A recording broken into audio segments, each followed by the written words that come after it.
दोस्तों, बेरोजगारी इस कदर बढ़ गई है कि लोग चर्चा में नहीं आ पाते हैं अपने रोजगार की बदौलत या अपने अच्छे कार्यों की बदौलत।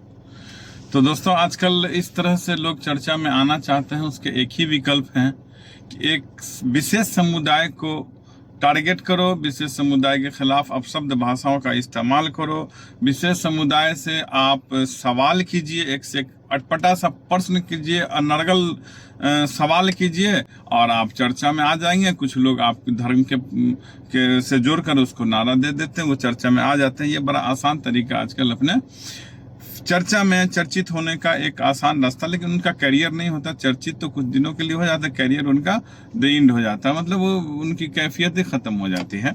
इसी प्रकार और हम लोग अपनी काबिलियत पे या अपने अच्छे कार्यों की बदौलत, अच्छा समाज सेवा करने की बदौलत हम लोग जो है चर्चा में आने की कोशिश करते हैं, बल्कि आ जाते हैं। अब एक ऐसे व्यक्ति जो उनको खुद अपने धर्म का ज्ञान नहीं होता है और दूसरे के धर्म के ग्रंथों को पढ़ करके बताना शुरू कर देते हैं, वो एक नंबर के अनपढ़ गंवार होते हैं। आज का एक नाम नहीं बताना चाहूंगा, एक ऐसे व्यक्ति जिन्होंने सवाल किया, बोले बैठे बेकारी में कुछ भी कर सकते, उन्होंने सवाल किया कि अच्छा, इंडिया और पाकिस्तान का युद्ध हो जाए तो भारत का मुसलमान किधर साथ देगा, भारत का मुसलमान किधर रहेगा। तो मैं ऐसे बेवकूफ़ स्टूपिड को ये मैं बताना चाहता हूँ कि 1947-48 का इंडिया पाकिस्तान के युद्ध में उस्मान ब्रिगेडियर का नाम नहीं सुना होगा। उस्मान ब्रिगेडियर का नाम सुने होते तो शायद ये सवाल नहीं करते। नौशेरा में जब लड़ाई हुई थी, 10,000 फौजियों का अकेले उस्मान ब्रिगेडियर ने दौड़ाया था और नौशेरा का शेर उस्मान ब्रिगेडियर को कहा जाता है। उसके बाद आपने 1965 की लड़ाई नहीं देखा होगा, शायद सुना नहीं होगा। आज़ादी की लड़ाई में जो अंग्रेजों से मुसलमानों ने जो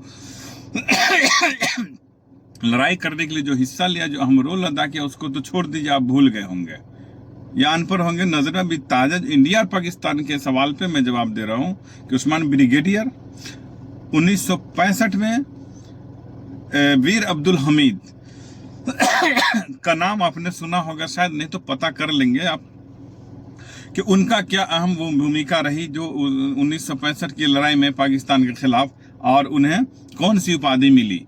ठीक है, उसके बाद आप 1999 में भी कारगिल युद्ध का नाम सुना होगा। कारगिल युद्ध में जो मुसलमानों का अहम रोल रहा, उसमें कितने मुसलमान शहीद हुए हैं, उसमें मुख्य रूप से जो है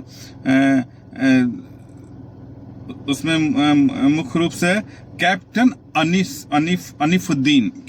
अनीफुद्दीन और रिजवान, ये प्रमुख नाम है जो सिपाही थे, और वो शहीद हुए और कितने पाकिस्तानियों को मार के शहीद हुए। इतिहास पता करो। और अभी ताज़ा तरीन में ये तो 2025 जो है ऑपरेशन सिंदूर तो मालूम होगा, सोफिया कुरैशी ने क्या रोल अदा किया है पाकिस्तानियों के खिलाफ, पाकिस्तानियों को कैसे बैकफुट पे चला गया। हाँ, भले आपके फेवरेबल पार्टी जो है, जो सीज विराम लगा दिया उन्होंने, तो सीज फायर करवा दिया, तो पता होगा, वरना सोफिया कुरैशी क्या ऑपरेशन कर रही थी सिंदूर ऑपरेशन में, ये सब जानना चाहिए। मूर्खता की हद होती है, लेकिन इतने मूर्ख मत बन जाओ। मैं इंडिया के साथ हूँ और हमारे पहले जितने थे वो सभी इंडिया के साथ हैं। तुम इंडिया के साथ है, तुम्हारे जैसे लोग जो ये सवाल करते हैं, प्रश्न करते हैं, तुम लोग इंडिया के लायक नहीं, तुम लोग इंडिया के विरोध में हो। क्यों जंग होनी चाहिए? बिल्कुल जंग नहीं होनी चाहिए, लेकिन तुम लोग तो सुधरोगे नहीं, अनर्गल सवाल करोगे जिस सवाल का कोई हाथ पैर नहीं हो। और डॉक्टर एपीजे अब्दुल कलाम ने जो मिसाइल्स तैयार किया, उस पर यह नहीं लिखा हुआ है कि पाकिस्तानियों पे हमला नहीं करना, वो भी मुसलमान थे, याद रखना। और इस तरह का सवाल करने से बचो। चर्चा होना है, कुछ अच्छा सवाल करो, अच्छा समाज सेवा करो, समाज में आओ, समाज की खैर सोचो, तुम चर्चा में आ जाओगे। बहुत धन्यवाद।